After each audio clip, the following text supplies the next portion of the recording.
प्रधानमंत्री नरेंद्र मोदी अजीत पवार पर अब तक क्या फैसला लिया, जगन भुजबल पर क्या फैसला लिया, प्रफुल्ल पटेल पर क्या फैसला लिया, जतिन प्रसाद पर आपने क्या फैसला लिया, मुकुल राय पर आपने क्या फैसला लिया, आपने जो है शुभेंदु अधिकारी पर क्या फैसला लिया, राजीव बनर्जी पर आपने क्या फैसला लिया। आपके पक्ष में चला गया तो वो बहुत बड़ा मतलब कि देश प्रेमी हो गया, और दूसरे सत्ता में है तो भ्रष्टाचारी हो गया। 2014 से तकरीबन 92 देशों का दौरा किया है और हजारों करोड़ रुपए खर्च हुए। हर ट्रिप पर प्रधानमंत्री के 200 करोड़ रुपया खर्च होता है। तो सवाल सबसे महत्वपूर्ण है कि रशिया यूक्रेन का वॉर रुक जा रहा है प्रधानमंत्री की वजह से, मगर मणिपुर में जो उनकी सरकार है, मणिपुर में जो उनका सत्ता में जो बैरन सिंह है, उनको नहीं वो हटा पा रहे। ये अफसोस है कि हिंदुस्तान के मुद्दे पर हिंदुस्तान में डिबेट नहीं हो रहा है, मगर हिंदुस्तान के मुद्दे पर यूके में डिबेट हो रहा है। फियोमा बुरुस नामी एक जो है लोकसभा की यूके की सांसद है, उन्होंने कहा कि हिंदुस्तान में जो कुछ भी हो रहा है बहुत निंदनीय है। प्रधानमंत्री नरेंद्र मोदी रशिया जाएंगे, सिडनी जाएंगे, ऑस्ट्रेलिया जाएंगे, फ्रांस जाएंगे, यूके जाएंगे, अमेरिका जाएंगे, मणिपुर नहीं जाएंगे, क्योंकि मणिपुर में विधानसभा का इलेक्शन नहीं है। विधानसभा का इलेक्शन होता तो वो मणिपुर जाते। मणिपुर पिछले 90 दिनों से जल रहा है, मगर इस देश का प्रधानमंत्री हो या गृह मंत्री हो, किसी तरह का कोई ठोस कदम नहीं उठा रहा है। 20,000 करोड़ के ऊपर जब राहुल गांधी ने गौतम अडानी के ऊपर सवाल पूछा था, तो यही प्रधानमंत्री नरेंद्र मोदी की अगुवाई वाली तमाम भाजपा के नेता ने कहा था कि गलत है, गलत है। और फिर आपने देखा कि किस तरह से एक साजिश के तहत राहुल गांधी को लोकसभा से बाहर किया गया, जिसके बाप को इस मुल्क की हिफाजत के लिए शहीद होना पड़ा, जिसके दादी को इस मुल्क की हिफाजत के लिए शहीद होना पड़ा, उसको जो है सदन से बाहर कर दिया गया। मगर वो लोग जो 52 साल तक तिरंगा को आरएसएस कार्यालय में नहीं फहराते, वो नेशनल एजुकेशन पॉलिसी 2020 लेकर आते हैं। प्रधानमंत्री नरेंद्र मोदी बंगाल आते हैं तो रविंद्रनाथ टैगोर का चोला पहन लेते हैं। प्रधानमंत्री नरेंद्र मोदी जब हिमाचल जाते हैं तो हिमाचल का चोला पहन लेते हैं। कभी वो कहते हैं कि मैंने मगरमच्छ को गोद में खिलाया है, कभी प्रधानमंत्री कहते हैं कि 35 साल मैंने तपस्या करी है, कभी प्रधानमंत्री कहते हैं कि चाय बेचे हैं। भाग मुकुल भाग, भाग मुकुल भाग, भाग मुकुल भाग। मुकुल भाग कर बीजेपी में चले गए। शारदा नारदा का तमाम मामला उसके साथ था, मगर किसी पर कार्रवाई नहीं हुई। मुकुल राय भी सियाने आदमी थे, सारा मामला को क्लियर करके वापस फिर से टीएमसी में आ गए। देश का एक हिस्सा कई महीनों से जल रहा है।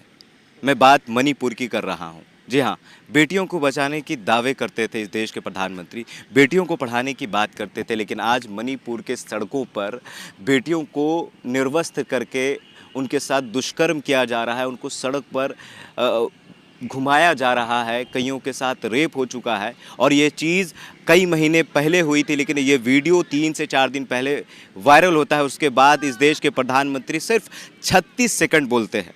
इस मुद्दे पर बात करने के लिए हमारे साथ हमारे सहयोगी रज़ा अंसारी हैं द इंडियन खबर से। रज़ा भाई, मणिपुर जल रहा है, लेकिन उस दौरान इस देश के प्रधानमंत्री 2 बार विदेश का यात्रा करके आ जाते हैं। उनका ही राज जल रहा है, उनके ही देश में मणिपुर इस देश का राज्य है और वहाँ बीजेपी शासित राज्य है, लेकिन उसके बावजूद मणिपुर पर कुछ नहीं बोलते इस देश के प्रधानमंत्री। बहुत बहुत शुक्रिया अमान, हम लोग इसी मुद्दे पर बात करने के लिए बैठे हैं।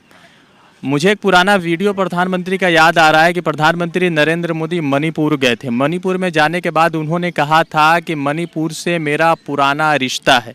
प्रधानमंत्री नरेंद्र मोदी बंगाल आते हैं तो रविंद्रनाथ टैगोर का चोला पहन लेते हैं। प्रधानमंत्री नरेंद्र मोदी जब हिमाचल जाते हैं तो हिमाचल का चोला पहन लेते हैं। कभी वो कहते हैं कि मैंने मगरमच्छ को गोद में खिलाया है, कभी प्रधानमंत्री कहते हैं कि 35 साल मैंने तपस्या करी है, कभी प्रधानमंत्री कहते हैं कि चाय बेचे हैं। ठीक है, चाय बेचा, पान बेचा, उससे कोई लेना देना नहीं है, देश को भी कोई लेना देना नहीं। सवाल ये है कि आज संजय सिंह ने सवाल उठाया सदन में, तो सदन से उनको बाहर कर दिया गया। आप सदन में बात नहीं कर रहे, और विपक्ष के नेता जब सदन में बात करते हैं तो आप उनको राज्यसभा से निकाल देते हैं। और सवाल महत्वपूर्ण ये है कि आपको पता होगा कि 20,000 करोड़ के ऊपर जब राहुल गांधी ने गौतम अडानी के ऊपर सवाल पूछा था, तो यही प्रधानमंत्री नरेंद्र मोदी की अगुवाई वाली तमाम भाजपा के नेता ने कहा था कि गलत है, गलत है। और फिर आपने देखा कि किस तरह से एक साजिश के तहत राहुल गांधी को लोकसभा से बाहर किया गया। और मानहानि के केस में जो अब तक 2 साल की सजा पूरे हिंदुस्तान के इतिहास में किसी को नहीं मिला है, वो राहुल गांधी को दे दिया गया, विपक्ष के सबसे बड़े नेता को दे दिया गया। जिसके बाप को इस मुल्क की हिफाजत के लिए शहीद होना पड़ा, जिसके दादी को इस मुल्क की हिफाजत के लिए शहीद होना पड़ा, उसको जो है सदन से बाहर कर दिया गया। मगर वो लोग जो 52 साल तक तिरंगा को आरएसएस कार्यालय में नहीं फहराते, वो नेशनल एजुकेशन पॉलिसी 2020 लेकर आते हैं।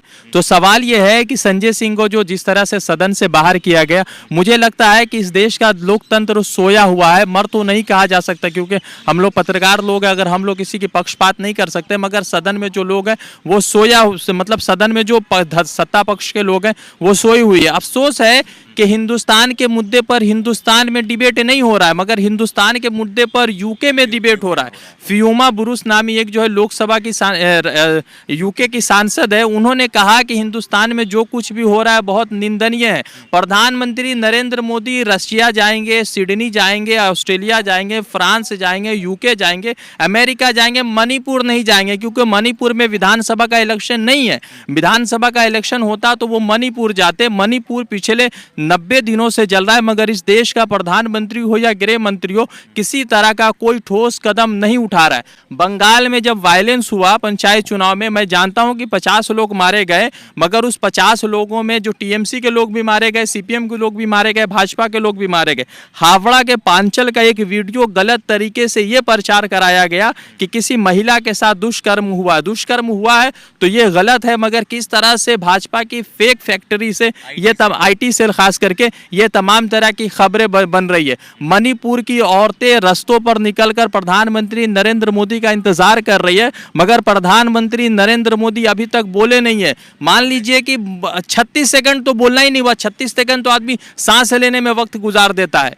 जब खाना खाता है तो चमचा ढूंढने में 36 सेकंड निकल जाता है। तो किसी राज्य में इतना ज्यादा जो है मतलब खून की होलियां खेली जा रही, वहां पर प्रधानमंत्री 36 सेकंड बोल रहे हैं। अफसोसजनक है। देखिए, किसी पार्टी से होना ना होना एक अलग विषय है, मगर मुझे लगता है कि प्रधानमंत्री नरेंद्र मोदी मणिपुर के मामले में टोटली फेलियर है। और हाँ रजा भाई कि चाहे कुकी कम्युनिटी के लोग हो या मेतई कम्युनिटी के लोग हो, लोग तो अपने ही लोग लड़ रहे हैं। और जब इस देश की जो गोदी मीडिया, जिसे मेन स्ट्रीम मीडिया कहते हैं हम लोग, वो जब ये प्रचार करती है मोदी जी के पक्ष में कि वो रशिया और यूक्रेन का वार रुकवा सकते हैं, तो अपने ही देश का एक राज्य जल रहा है और अपने ही लोग लड़ रहे हैं, और उस पर मोदी जी सिर्फ 36 सेकंड बोलते हैं। और 3 महीने से जल रहा है, ना कोई राष्ट्रपति शासन लगा है, ना ही भारतीय जनता पार्टी के कोई। मैं जब ये खबर पढ़ा कि रशिया और यूक्रेन का वार जो है प्रधानमंत्री नरेंद्र मोदी ने रोकवा दिया, तो मुझे इतना हंसी आया कि रशिया हिंदुस्तान से हर मामले में बड़ा है और यूक्रेन का लड़ाई चल रहा है, तो प्रधानमंत्री ने रशिया और यूक्रेन का लड़ाई रोकवा दिया। मगर हिमाचल में एक विधायक ने भाजपा के खिलाफ इलेक्शन लड़ा, जो भाजपा के विधायक थे उनको वो कुर्सी पर बैठा नहीं सके, और रशिया यूक्रेन का वार प्रधानमंत्री ने रोकवा दिया। और आपको बता दें कि ये जो एक नया ड्रामा चला है कि बाहर में हिंदुस्तान का बहुत नाम हो रहा है। अभी प्रधानमंत्री नरेंद्र मोदी ऑस्ट्रेलिया गए थे, ठीक है, अभी दौरे पर थे। उन्होंने 2014 से तकरीबन 92 देशों का दौरा किया है और हजारों करोड़ रुपए खर्च हुए। हर ट्रिप पर प्रधानमंत्री के 200 करोड़ रुपया खर्च होता है, याद रखिएगा। और ये 200 करोड़ रुपया कहां से आता है? आप जो है गैस सिलेंडर 400 का जब 1200 में खरीदते हैं, 60 रुपए का पेट्रोल जो है आप 107 में खरीदते हैं, तो 250 रुपए 180 रुपए 107 रुपए का टमाटर खरीदते, तो उसी टमाटर के से टैक्स से आए हुए पैसे से प्रधानमंत्री 200 करोड़ रुपए का ट्रिप करते हैं। और उन्होंने 92 ट्रिप अब तक किया है 2014 से लगातार। तो सवाल सबसे महत्वपूर्ण है कि रशिया यूक्रेन का वॉर रुक जा रहा है प्रधानमंत्री की वजह से, मगर मणिपुर में जो उनकी सरकार है, मणिपुर में जो उनका सत्ता में जो बैरन सिंह है, उनको नहीं वो हटा पा रहे। अरे आप ठीक है, मुझे सत्ता तो आप ही की वहाँ पर, मान लीजिए कांग्रेस होती, टीएमसी होती, तो लोग कहते कि हाँ भाई दूसरी की सत्ता इसीलिए फेलियर है, मगर वहाँ तो आपकी सत्ता है, लोगों ने आपको चुना है, विधायक आपके हैं, लोकसभा के सांसद आपके, तो आप उस पर बात क्यों नहीं कर रहे हैं? आज पूरे देश की बेटियां सड़कों पर है मणिपुर के लिए, और हर जगह प्रोटेस्ट हो रहा है और बेटियों को बचाने की बात हो रही है। और आपको याद होगा कि 2014 के आसपास जब मोदी जी जब रैलियों के निकलते थे कई राज्यों में जाके, जब लोकसभा का प्रचार करते थे भारतीय जनता पार्टी के लिए, तब उनका एक ही नारा था, और इस नारे के साथ वो शायद इस देश की सत्ता में भी बैठे हैं कि बेटी बचाओ बेटी पढ़ाओ। लेकिन जब वो बेटी बचाने की बात करते थे, क्या आपको इस बात की आशंका थी कि आज के दौर में ये होने वाला है? यार बेटी बचाओ बेटी पढ़ाओ ना एक तो जुमला हो चुका है, और बेटी बचाना बेटी पढ़ाने के मामला में भाजपा के विधायकों के ऊपर जो मामला दर्ज हुए, चाहे कुलदीप सिंह सेंगर हो, उन्नाव के विधायक, आपको हाथरस याद होगा, आपको उन्नाव याद है, मणिपुर याद है, तो बेटी बृजभूषण शरण सिंह, जिन महिलाओं ने, जिन लड़कियों ने हिंदुस्तान का नाम रोशन किया, विनीश फोगाट, बजरंग पूनिया, साक्षी मलिक, इन तमाम लोगों ने हिंदुस्तान का नाम रोशन किया है। प्रधानमंत्री नरेंद्र मोदी या गृह मंत्री अमित शाह के गुजरात से एक गोल्ड मेडल नहीं आया अब तक, और इन लड़कियों ने न जाने कितने गोल्ड, कितने सिल्वर, कितने ब्रॉन्ज हिंदुस्तान के झोली में लाकर रखा। इन तमाम लोगों ने प्रदर्शन किया, तो कोई प्रदर्शन का बात नहीं। दूसरा महत्वपूर्ण चीज़ है कि भाजपा के खिलाफ कोई लोग रहते हैं, वो तो तमाम लोग जो है कहते हैं कि भ्रष्टाचार रहते हैं। अभी अजीत पवार के ऊपर 70,000 करोड़ रुपया का मामला दर्ज था, और हाँ, खुद प्रधानमंत्री ने खुद कहा था कि सिंचाई का जो है 70,000 करोड़ रुपया का मामला है। अब अजीत पवार भाजपा में चले गए तो 70,000 करोड़ रुपया का मामला क्या होगा। इसी टीएमसी सरकार में जब शोविंदो अधिकारी, जब ममता बनर्जी कैबिनेट में थे तो उसको कहा गया कि शारदा का चोर, नारदा का चोर, वही भाजपा में 2021 के चुनाव से पहले चला गया, तो क्या उसके ऊपर इन्वेस्टिगेशन क्या हुआ। अब सवाल महत्वपूर्ण ये है कि इसी के साथ आपने देखा कि जब मुकुल राय जो है टीएमसी में हुआ करते थे, तो मुकुल राय को लेकर कहा गया, पूरी भाजपा ने कहा कि भाग मुकुल भाग, भाग मुकुल भाग, भाग मुकुल भाग, मुकुल भाग कर बीजेपी में चले गए। शारदा नारदा का तमाम मामला तो उसके साथ था, मगर किसी पर कार्रवाई नहीं हुई। मुकुल राय भी सियाने आदमी थे, सारा मामला को क्लियर करके वापस फिर से टीएमसी में आ गए। तो सवाल ये है कि भ्रष्टाचार कोई व्यक्ति है तो वो सबके लिए, ऐसा तो नहीं कि कोई इंसान सोमवार को भ्रष्टाचार है, मंगल को भ्रष्टाचारी नहीं है। अरे वो भ्रष्टाचार है तो हर दिन का भ्रष्टाचार है। और मान लीजिए कि आपने कहा कि हमारा स्टैंड क्लियर है कि कोई भी भ्रष्टाचार रहेगा, तो आपने अजीत पवार पर अब तक क्या फैसला लिया,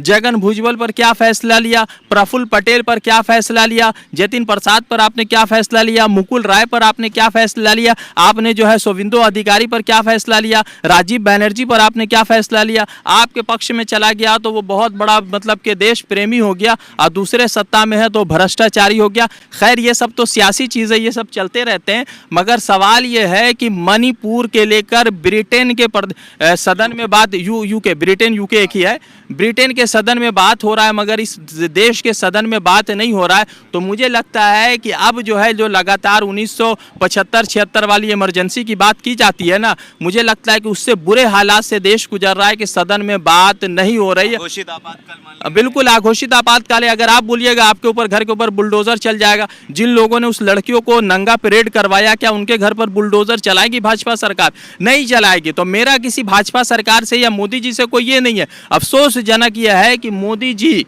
या गृह मंत्री अमित शाह को कदम उठाना चाहिए, और एन बीरेन सिंह को इसी वक्त तत्कालीन जो है हटाना चाहिए, और किसी नए व्यक्ति को वहां पर अपॉइंट करना चाहिए। चलिए, ये थे हमारे साथ रजा अंसारी, और सिर्फ रजा ही अंसारी नहीं, देश के कई लोग हैं जो मणिपुर के बारे में सुनना चाहते हैं। मणिपुर में जो आग लगी है उस आग को बुझाना चाहते हैं, लेकिन इस देश का प्रधानमंत्री जो कई मुद्दों पर मुखर होकर बोलता है, अगर खास के विपक्ष की बात हो तो वो और ज़्यादा मुखर होकर बोलते हैं। विदेश जाते हैं, विदेश जाकर बहुत अच्छे तरीके से वो हिंदुस्तान के बारे में बताते हैं, लेकिन वो विदेश जाकर ये नहीं बताते हैं जिस दौरान वो विदेश की यात्रा कर रहे थे उसी दौरान मणिपुर जल रहा था, लेकिन वो इन कमियों को नहीं बताते। लेकिन ये कमी नहीं है, ये देश का एक हिस्सा जल रहा है, और वहाँ महिलाओं के साथ दुष्कर्म हो रहा है, गलत तरीके से उन महिलाओं को छुआ जा रहा है, कपड़े उतारे जा रहे हैं इनके। शायद इन सारी चीज़ों को मैं भी कहने में अनकंफर्टेबल फील कर रहा हूँ, तो महिलाएं कितना